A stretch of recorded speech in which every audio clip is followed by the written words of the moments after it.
우리 이 시간 무엇을 바라보고 있습니까? 라고 하는 제목으로 우리 함께 은혜 나누도록 하겠습니다. 네. 우리가 지난주랑 좀 그런가요? 우리 엊그제 금요일 저녁에 밴쿠버 전역에서 오로라가 펼쳐졌습니다. 보신 분 계십니까? 보신 분? 못 보셨어요. 그래서 제가 오늘 보여드리려고 아내한테 제가 찍은 사진보다 아내가 찍은 사진이 훨씬 더 좋아가지고 나한테 좀 보내주랬더니 너무 친절하게 저희 단톡방에 올려주셨어요. 얼마나 감사한지 다들 더 보시라고. 예, 제가 사진 몇 장 가지고 저희가 다 찍은 사진 저희 동네에서 그냥은 안 보이더라고요. 그러니까 구름 같은 게 있는데 거기에 이제 핸드폰 카메라를 딱 들이대니까 이런 장면이 펼쳐졌습니다. 그래서 밴쿠버 전역뿐만 아니라 아보츠포드 더 멀리까지 전역에서 오로라가 펼쳐졌습니다. 그래서 각종 커뮤니티에 자기가 찍은 사진들을 막 업로드하고요. 사람들이 막 난리가 났습니다. 사실 이런 오로라 현상은 캐나다에서는 어디를 가야 볼 수 있습니까?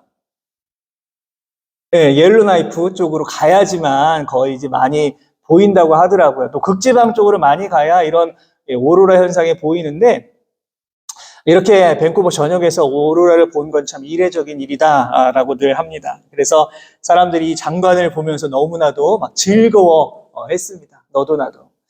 그런데 이와는 조금 반대되는 여러분 뉴스도 있었습니다. 며칠 전 뉴스를 보니까요. 캐나다 전역이 지금 너무 건조하답니다. 요즘 날씨도 굉장히 좋죠. 저도 오랜만에 지금 땀을 엄청나게 흘리고 있는데 너무 더워요. 네. 그런데 지금 너무 건조해서 산불이 지금 너무 많이 일어났답니다. 네, 뉴스를 보니까 88건이 지금 발생을 했대요. 네, 그런데 이 밴쿠버가 아니라 BC주에만 하더라도 현재 22건의 산불이 진행 중이다. 이런 뉴스를 보았습니다. 또 그뿐 아니라 지금 예보상으로는 5월 가뭄이 굉장히 최악이라고 합니다. 그런 캐나다 서부 지역에 이 5월 가뭄이 굉장히 심각한 수준이다라고 하는 그런 뉴스도 제가 보았습니다. 여러분, 그런데 가만히 생각해 보면 이 오로라가 보여주는 저렇게 멋진 모습이 있는가 하면 또 가뭄이나 산불과 같은 그런 자연재해가 있는 것이 마치 우리들의 인생과 조금 비슷하지 않은가라고 하는 생각을 조금 해보게 됩니다. 무슨 말이냐 하면 우리 인생을 펼쳐보면 언제나 이렇게 오로라와 같이 멋진 장면만 계속 펼쳐지는 것도 아닙니다. 그렇죠? 또 그렇다고 해서 가뭄이나 산불과 같은 자연재해와 같은 그런 어려움만이 우리 인생 가운데 쭉 펼쳐져 있는 것도 아닙니다. 우리 인생을 돌아보면 정말 여러 가지 일들이 공존하면서 우리는 인생을 지금 살아가게 됩니다. 여러분, 그렇다면 우리는 이러한 인생 가운데 무엇을 바라보며 살아가야 되겠습니까? 무엇을 바라보며 이 땅을 살아가야 지혜로운 삶을 살아가게 되는 걸까요? 자, 오늘 우리가 읽은 본문에 나오는 예수님의 제자들의 모습은 어떠합니까? 지금 생과 사의 갈림길에 지금 서 있는 겁니다. 도무지 내가 헤어나올 수 없을 것 같은 그러한 죽음이 지금 코앞에 다가와 있는 그런 두려움에 지금 빠져 있습니다. 여러분, 그런데요, 오늘 본문을 읽어보시면 알겠지만 불과 몇 시간 전만 하더라도요, 이들은 도저히 믿을 수 없는 엄청난 기적을 이들이 경험을 하였습니다. 무슨 경험을 했을까요? 오병이어의 기적. 우리가 너무나 잘 알고 있는 오병이어의 기적을 경험했습니다. 물고기 2마리, 보리떡 5개로 남자만 5,000명이 먹었습니다. 어린아이들, 여자분들, 노인분들 다 합치면 거의 10,000명 가까이 되지 않았을까요? 아무튼 엄청나게 많은 사람이요, 배부르게 먹고 12바구니가 되는 음식이 남을 정도로 엄청난 이적과 기적을 이 제자들이 경험했습니다. 여러분, 무엇보다 이러한 이적을 경험한 제자들은요, 조금 자신감이 넘쳤을 것 같습니다. 내가 예수님의 제자다라고 하는 것이 너무나도 자랑스러웠을 겁니다. 예수님만 잘 믿으면 내가 세상 가운데 뭐든지 다 해낼 수 있다라고 하는 어떤 용기가 생겼을지도 모릅니다. 그런데 어떠합니까? 이렇게 놀라운 이적과 기적을 경험한 후 채 몇 시간도 지나지 않았는데 지금 본문에 나오는 제자들의 모습이 어떠합니까? 죽음 앞에서 무섭고 두려워서 벌벌 떨고 있습니다. 어쩌면 제자들이 지금 겪고 있는 모습이요, 우리들의 삶과 너무나도 닮아 있습니다. 나에게 좋은 일이 있다라고 해서 계속해서 좋은 일만 일어나지 않습니다. 때로는 거센 풍랑, 거센 파도가 나의 삶 가운데 다가올 수도 있습니다. 우리가 이것을 영적으로 해석해 본다면 내가요, 은혜 받았다라고 해서 그 은혜가 변하지 않고 사라지지 않고 계속되는 것이 아닙니다. 때로는 어떠합니까? 내가 받은 이 은혜가, 이 믿음이요, 눈 녹듯 금방 사라져버리는 그러한 경험을 할 때도 있습니다. 때로는요, 내 믿음이 너무나 연약해져서 내가 원하지 않는 시험에 빠지는 경우도 있습니다. 여러분, 그렇다면 이러할 때 우리는 어떻게 해야 이러한 문제를 해결할 수가 있겠습니까? 자, 그런데 오늘 본문을 여러분 보시면요, 우리가 조금 이해하기 어려운 부분이 몇 가지 있습니다. 가장 먼저는요, 지금 제자들이요, 풍랑으로 인해 어려움을 겪고 있습니다. 자, 그렇다면 엄밀히 따져보자면 지금 제자들이 풍랑을 만나 고생하는 것 누구 때문일까요? 여러분, 누구 때문이라고 생각하십니까? 바로 예수님 때문입니다. 예수님. 다른 누군가가 아니라 여러분, 예수님께서 빨리 배를 타고 건너편으로 빨리 가라, 예수님께서 지금 제자들을 보내셨습니다. 오병이어의 그 기적과 그 감동을 조금 누리도록 놔두셨다라고 한다면 이러한 고난을 겪지 않았을 텐데, 예수님께서 너희들 빨리 가 이렇게 말씀하셨기 때문에 지금 제자들이요, 고난을 겪고 있는 겁니다. 오늘 보면 22절을 보십시오. 예수께서 즉시 제자들을 재촉하사 자기가 무리를 보내는 동안에 배를 타고 앞서 건너편으로 가게 하시고, 여러분, 예수님께서는요, 제자들에게 즉시, 다시 말해서 빨리 배를 타고 건너편으로 가라고 지금 명령하신 겁니다. 이때가 언제입니까? 오병이어로 인한 그 기적과 감동이 채 사라지지 않았을 바로 그때입니다. 아직까지 그 엄청난 기적을 바라보면서요, 막 전율을 느끼고 있을 바로 그때 예수님은 제자들을 보내셨습니다. 제자들은요, 자신들이 경험한 이 엄청난 이적을 내가 바라본 것에 대해 자랑스러워하면서 내가 지금 그 놀라운 기적을 내 눈앞에서 바로 보았다라고 하는 것에요, 감동에 차 있었을 겁니다. 어쩌면 예수님 만세를 부르면서요, 잔치를 벌였을지도 모릅니다. 그런데요, 바로 이런 순간에 예수님은요, 아니야, 너희들 빨리 그 자리를 떠나라고 말씀을 하십니다. 그것도 오늘 본문을 보니까 재촉하십니다. 재촉. 빨리 가라는 거죠. 재촉하다라고 하는 말에는요, 헬라 원어로 보면 이게 에난카센이라고 하는 단어인데요, 여기에는 강요하다라고 하는 뜻도 들어가 있습니다. 다시 말해서 예수님께서는요, 가기 싫어하는 제자들을 얼른 배에 태워서 저 멀리, 저 건너편으로 빨리 가 이렇게 내모셨다라고 하는 것을 볼 수가 있습니다.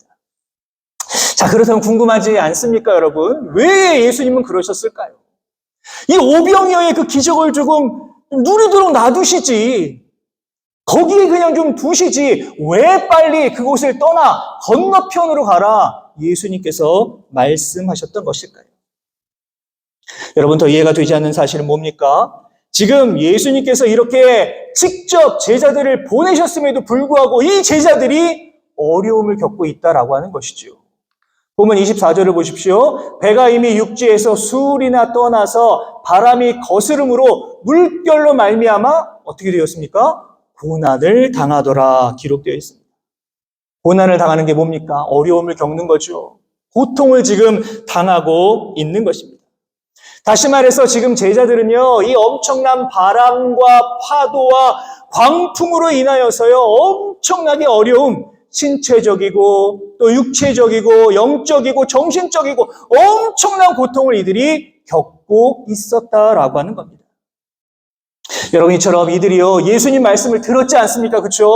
예수님 말씀에 순종했음에도 불구하고 제자들이 어려움을 겪고 있다라고 하는 것은요, 우리가 참 많은 것을 생각하게 합니다. 특별히 이런 모습은요, 오늘 이 시대를 살아가는 우리들이요, 동일하게 다 경험할 수가 있습니다. 이런 말 많이 하죠. 예수님 잘 믿으면 형통한다. 범사에 예수님 잘 믿으면 만사에 형통을 한다, 복을 받는다. 우리가 이러한 말 얼마나 많이 듣습니까? 하지만 어떠합니까? 우리가 정말 예수님을 잘 믿고 예수님 말씀에 온전히 순종하며 살았음에도 불구하고 또 나의 믿음, 나의 신앙을 잃어버리지 않기 위하여 열심히 발부둥치며 살아감에도 불구하고요, 자꾸만 우리에게 어려움이 생길 때가 있습니다. 힘든 일, 어려운 일들이요, 끊이지 않고 다가올 때가 있습니다. 내가 늘 영적으로 깨어 있으면서 예수님께서 시키시는 그 말씀 그대로 순종하며 살아가고요. 우리가 매일같이 매일 성경으로 말씀도 읽으면서 내가 이 말씀대로 살아가야지 말씀을 마음에 새기며 그렇게 믿음으로 살려고 노력하고 있지만 내 삶의 여러 문제가 해결되지 않고요, 계속 맴도는 경우가 얼마나 많이 있는지 모릅니다. 마치 오늘 본문에 나오는 제자들처럼요, 내가 예수님 말씀에 온전히 순종하며 예수님 말씀에 따라 살아갔지만 그로 인하여 더 큰 어려움이 다가올 때도 있다라는 것이죠. 여러분, 오늘 본문을 통해 더 이해가 되지 않는 게 뭡니까? 예수님은요, 이 배에 타셨습니까? 안 타셨습니까? 안 타셨어요. 제자들은 보내놓고요, 예수님은 이 배에 타지 않으셨다라는 것이죠. 제자들만 가라고 합니다. 왜 그랬을까요? 오늘 보면 23절을 보시면 뭐라고 되어 있습니까? 무리를 보내신 후에 기도하러 산에 따로 올라가시니라. 저물매 거기 혼자 계시더니라고 기록되어 있습니다. 예수님 지금 뭐하러 어디로 가셨습니까? 기도하러 산에 올라가셨습니다. 자, 그렇다면 예수님께서 지금 제자들이 당하고 있는 고난을 아셨을까요? 모르셨을까요? 알고 계셨습니다. 같은 본문을 기록하고 있는 이 마가복음 6장 48절의 말씀 보시면요, 바람이 거스름으로 제자들이 힘겹게 노젓는 것을 보시고라고 분명하게 기록되어 있습니다. 무슨 말입니까? 기도하러 높은 산에 올라가신 예수님께서 이 바다 위에서 지금 힘들어하고 있는 저 제자들을 바라보셨다라는 거예요. 그냥 지켜보고 있었다라는 것이죠. 여러분, 도저히 이해가 되지 않는 상황 아닙니까? 지금 사랑하는 나의 제자들이 저 어려운 곤경에 처해 있음에도 불구하고요, 예수님은 오시지 않습니다. 그냥 멀리서 바라만 보고 계십니다. 그리고 여러분, 그 이후에 오셨어요. 그런데 그때가 언제일까요? 오늘 본문을 보시면요, 밤사경에 오셨습니다. 밤사경. 밤사경은 현대 시간으로 본다면 새벽 3시에서 6시에 해당하는 시간입니다. 자, 그렇다면 여러분, 제자들은 언제쯤 배를 타고 나갔을까요? 본문에 정확하게 기록이 되어 있지 않지만 이 비슷한 내용을 담고 있는 요한복음의 말씀을 보시면 6장 16절을 보니까요, 저물매라고 나와 있어요. 저물매. 그러니까 이 제자들이 오병이어의 그 기적을 경험하고 해가 저물 때쯤, 그러니까 한 오후 8시에서 9시 사이에 배를 타고 건너편으로 갔다라는 것이죠. 그렇게 육지에서 수울이나 떨어진 그 시간에 광풍을 만나기 시작했다라고 하는 겁니다. 그러니까 그냥 생각해 본다면 그때가 한 오후 10시쯤 되었다라고 한다면 적어도요, 5시간, 많게는 8시간 정도 이들이 바다에서 지금 죽을 고생을 하고 있었다라고 하는 겁니다. 여러분, 말이 쉽죠. 바다에서 5시간, 8시간. 여러분, 그런 경험을 해보셨습니까? 저는 물을 무서워해서요, 그런 일이 있었다면 벌써 패닉에 빠졌을 것 같습니다. 아마 그렇게 오랜 시간 동안 바다에서 싸우고 있었으니 제자들은요, 녹초가 되었을 겁니다. 어쩌면 이제 다 끝났구나, 우리 다 죽었구나 생각하면서 삶을 포기했을지도 모릅니다. 하지만 어떠합니까? 이렇게 급박한 순간에도요, 예수님은 보이지 않습니다. 지금 예수님은 이들 곁에 계시지 않습니다. 여러분, 그렇다면 왜 그러셨을까요? 예수님께서는 왜 제자들을 바로 구해주시지 않고요, 이처럼 오랫동안 죽음과 공포와 싸우도록 만드셨던 것일까요? 사랑하는 여러분, 오늘 우리는요, 이 본문을 통하여서요, 무엇을 보아야 되냐 하면 예수님 마음을 여러분 느끼셔야 됩니다. 오병이어의 기적을 경험한 그 흥분한 제자들을 빨리 다른 곳으로 옮기시려는 예수님의 마음. 풍랑을 만나 고생하고 있는 그 제자들을 그저 높은 산 위에서 바라보셔야 했던 예수님의 마음을요, 우리는 느낄 수 있어야 합니다. 여러분 잘 아시겠지만 예수님의 제자 중 대다수의 직업은 어부입니다. 그렇죠, 어부. 다시 말해 이 갈릴리 바다에서 잔뼈가 굵은 사람들입니다. 그런데 이러한 사람들이 지금 풍랑을 만나서 고생을 하고 있습니다. 자, 그렇다면 여러분, 이들이 처음부터 이렇게 풍랑을 만났을 때 처음부터 살려주세요 소리쳤을까요? 우리를 좀 구해주세요 처음부터 그랬을까요? 아니요, 그렇지 않았을 겁니다. 아마 어부 생활을 하면서 이런 바람, 이런 파도, 이런 풍랑증 수도 없이 겪었기 때문에 마음속으로 이것쯤이야, 별것 아니네 하는 마음으로 그 위기에 다가갔을 겁니다. 그렇다면 여러분, 바람과 이 풍랑이 일자마자 예수님께서 막 급히 오셔서 이들을 구해 주셨다라고 한다면 이들이 예수님께 고마워했을까요? 아니요, 그렇지 않았을 겁니다. 아유, 예수님 뭐하러 오셨어요? 우리끼리 다 할 수 있는데, 아유, 예수님 괜히 오셨어요. 아마 이들은 예수님께 이렇게 말했을 겁니다. 제자들은요, 예수님 없어도 우리가 풍랑을 이겨낼 수 있어 라는 마음을 가졌습니다. 처음에는요, 만만히 보고 이렇게 하면 될 거야, 저렇게 하면 될 거야, 자신이 가지고 있는 경험, 자신이 가지고 있는 생각, 자신이 가지고 있는 노하우를 다 동원하여서 어려움을 해결해 나아갔을 겁니다. 그런데 어떠합니까? 시간이 지날수록 점점 더 어려워집니다. 이런저런 노하우를 다 사용해봤지만요, 점점 더 위기는 심각해집니다. 시간이 지날수록 파도는 더 높아지고 바람은 더 거세지고 그제서야 이들은 두려움을 느끼기 시작합니다. 몇 시간 동안 죽음과 바람과 맞서 싸우면서 제자들이 얼마나 기진맥진했을까, 얼마나 힘들었을까요? 우리는 충분히 짐작해 볼 수가 있습니다. 분명히 죽었구나, 이제 나는 끝이구나 생각하는 바로 그 순간에 예수님께서 이들에게 찾아오신 겁니다.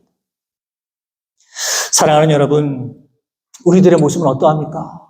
여러분, 대부분의 사람들이요, 자신의 능력, 자신의 경험, 자신의 노하우, 자신의 결정, 이거를요 훨씬 더 중요하게 생각하며 세상을 살아갑니다. 어떤 위기 상황이 다가와도 어떻게 생각합니까? 이것쯤이야, 내가 이런 일 수도 없이 겪었는데 내가 할 수 있어, 내가 해결할 수 있어 라는 마음을 가집니다. 여러분, 신앙생활도 마찬가지입니다. 나의 믿음에 막 위기가 왔어요. 그런데 그 순간에 우리가 믿음을 가지고 주님을 다시 바라봐야지 라는 생각을 하기보다는 괜찮겠지, 괜찮아지겠지, 나아지겠지 하는 마음으로 내가 신앙적인 문제를 해결하려고 할 때도 얼마나 많은지 모릅니다. 여러분 아시는 것처럼 우리 인간에는요, 능력의 한계가 분명히 있습니다. 나의 모든 것을 다 동원하고 나의 노하우를 다 가지고 아무리 발버둥 쳐봐도 분명히 할 수 없는 일이 있습니다. 우리가 이것을 인정하고요, 두 손 들고요, 주님, 나는 아무것도 할 수가 없습니다. 주님, 나는 주님밖에 없습니다. 나의 능력으로는 할 수가 없습니다라고 항복하며 나아가는 바로 그 순간에 주님께서 우리를 찾아오신다라고 하는 사실을 여러분 꼭 기억하시기를 바랍니다. 여러분, 예수님께서 왜 밤 사경에 오셨습니까? 왜? 제자들, 너희들 어디 한번 골탕 먹어봐라, 이런 마음으로 밤 사경에 오셨습니까?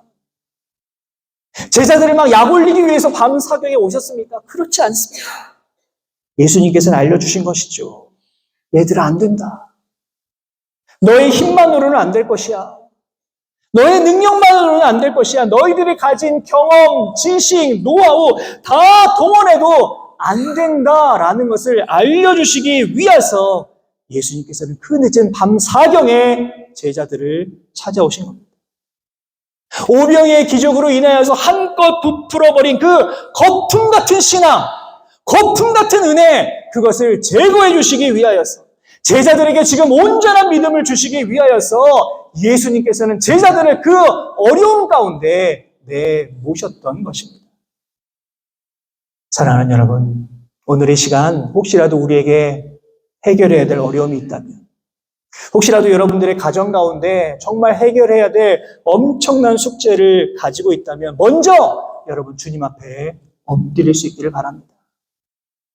주님, 나는 너무나 연약한 존재입니다. 주님, 나는 아무것도 할 수가 없습니다. 내게는 주님밖에 없습니다. 라고 고백할 때에 주님께서 그때 우리에게 찾아오셔서 우리들의 모든 문제를 해결해 주실 줄로 믿습니다. 또한 여러분, 우리가 살면서 기적 같은 그런 은혜를 여러분 경험했다라고 한다면, 그로 인하여서 나의 영혼이 놀라는 그러한 경험을 했다라고 한다면요, 우리는 더욱더 겸손해져야만 합니다. 우리가 교만하면 교만할수록 주님은 우리를 거친 바다로 내모시는 겁니다. 또한 우리는 이제 풍랑을 만난 이후에 제자들의 모습을 보아야만 합니다. 여러분, 제자들은요, 분명 예수님 말씀에 순종했음에도 불구하고 시련을 만나고 고통을 경험했지만 이들은 더 위대한 예수님의 능력을 경험하게 됩니다. 우리도 마찬가지입니다, 여러분. 우리가 예수님 말씀에, 우리 주님 말씀에 순종하는 것에 대하여 두려워하지 말아야 합니다. 여러분, 그렇다면 우리가 예수님 말씀에 순종하며 세상을 살아갔을 때 우리가 받게 되는 가장 중요한 복은 무엇일까요? 그것은요, 바로 예수님의 위로를 우리가 직접 받을 수 있다는 겁니다. 오늘 본문 27절을 보시면요, 이제 예수님이 오셨습니다. 오신 다음에 제자들에게 가장 먼저 하신 말씀이 무엇일까요? 우리 27절 말씀 같이 한번 한 목소리로 마지막으로 읽겠습니다. 시작. 예수께서 즉시 이르시되 안심하라, 나니 두려워하지 말라. 아멘. 여러분, 예수님께서는요, 지금 두려워서 떨고 있는 제자들을 향해 뭐라고 하십니까? 안심해라, 얘들아. 나야, 나야. 두려워하지 마라. 이렇게 말씀하십니다. 여러분, 세상 그 어떤 말보다 위로가 되는 말이 아닐 수 없습니다. 오늘 보면 26절을 보시면요, 지금 예수님께서 이제 바다 위로 걸어오십니다. 그런데 바다 위로 걸어오시는 예수님의 모습을 보고 제자들이 뭐라고 했을까요? 와, 예수님 이랬을까요? 그렇지 않습니다. 예수님 향해 뭐라고 합니까? 유령. 예수님을 보고도 이들은 지금 유령이다라고 소리 지르고 있습니다. 무서워서 소리를 질렀다 기록되어 있습니다. 바람과 파도 때문에 지금 엄청난 고통을 겪고 있는데 유령까지 나타났다고 하니 아마 제자들은 패닉에 빠졌을 겁니다. 그런데 잘 보십시오. 이런 어려움, 이런 고통 가운데 빠져있는 제자들을 향하여 예수님께 오셔서 가장 먼저 하신 것이 무엇입니까? 이들의 외적인 상황을 고쳐주신 것이 아닙니다. 그래, 내가 파도를 잠잠케 해줄게, 내가 풍랑을 잠잠케 해줄게, 이것을 가장 먼저 말씀하신 것이 아니라 예수님께서는 가장 먼저 뭘 하십니까? 안심하라. 나야, 두려워하지 마라. 이것을 가장 먼저 말씀하셨습니다. 여러분, 우리도요, 예수님의 이 위로를 먼저 경험을 해야만 합니다. 우리가 아무리 노력해도요, 어려움이 해결되지 않을 때가 있습니다. 그렇죠. 내가 어떤 목표를 정해놓고 열심히 달려가는데 그 목표가 손에 잡히지 않고 점점 더 멀어져 갈 때가 분명히 있습니다. 바로 이러할 때 예수님은 우리를 찾아오셔서 먼저 우리를 위로해 주시는 겁니다. 사랑하는 딸아, 사랑하는 아들아, 두려워하지 마라. 다시 용기를 내. 다시 뛰어라고 우리를 위로해 주시는 겁니다. 우리는 때때로 착각할 때가 있어요. 어떤 착각이냐 하면 나의 외적인 상황이 좋아지면 모든 게 다 해결될 거야. 나의 외적인 상황만 빨리 해결되면 나는 더 편안해질 거야. 라고 하는 마음을 가질 때가 있습니다. 그런데 여러분, 가만히 생각해 보면 나의 외적인 상황보다요 더 중요한 게 뭐냐 하면 나의 내면의 치유입니다. 내면의 치유. 우리가 지난주에 엘리사 한 사람을 잡기 위하여서 도단을 다 포위해버린 아람 나라 군대 이야기를 보았습니다. 그때 하나님께서는요, 바로 그 외적인 상황을 해결해 주신 것이 결코 아닙니다. 가장 먼저 뭘 하셨습니까? 엘리사의 종의 눈을 여셨습니다. 영안을 열어서 하늘의 불말과 불병거를 보게 하셨습니다. 그가 가지고 있는 그 어려움들, 두려움들, 이것을 먼저 해결해 주신 것입니다. 바라기는 여러분, 어렵고 힘든 우리들의 삶 가운데 찾아오셔서 안심하라, 나니 두려워하지 말아라 말씀하시는 주님의 놀라운 음성을 들으시고 주님이 주신 그 위로와 평안함을 가지고 이 땅을 살아가실 수 있는 우리 모든 성도 여러분 되시기를 주님의 이름으로 부탁을 드립니다. 사랑하는 여러분, 우리는 관점이란 말을 참 많이 하죠. 관점이 무엇입니까? 내가 바라보는 것, 내가 가지고 있는 생각, 여러분 이게 바로 관점이라는 겁니다. 오늘 본문을 보시면 제자들의 관점과 예수님의 관점이 완전히 달랐습니다. 서로 바라보는 것이 달랐다라는 것이죠. 여러분 이제 우리들의 모습을 여러분 깊이 돌아보시기를 바랍니다. 여러분 지금 우리는 어떤 관점을 가지고 세상을 살아가고 있습니까? 여러분들은 지금 무엇을 바라보고 계십니까? 무엇을 바라보며 신앙생활 하고 계십니까? 혹시라도 여전히 내 곁에 계신 주님 바라보지 못하고 내 곁에 있는 이 풍랑과 파도만을 바라보면서 두려워 떨고 있는 것은 아닙니까? 예수님을 보고도 유령이다! 그렇게 소리치며 두려워하고 있는 것은 아닙니까? 여러분 때로는 주님의 관점이 이해가 되지 않을 수도 분명히 있습니다. 주님의 관점이요 도저히 납득이 되지 않을 때도 분명히 있습니다. 이것은 말도 안 돼! 라는 생각을 가질 수도 있습니다. 하지만 우리는 절대로 예수님의 관점을 포기해서는 안 됩니다. 제자들이요 자신의 관점을 버리고 예수님의 관점으로 바라보았을 때에 그 모든 문제가 다 해결이 된 것처럼 우리도 예수님 관점으로 바라봐야 됩니다.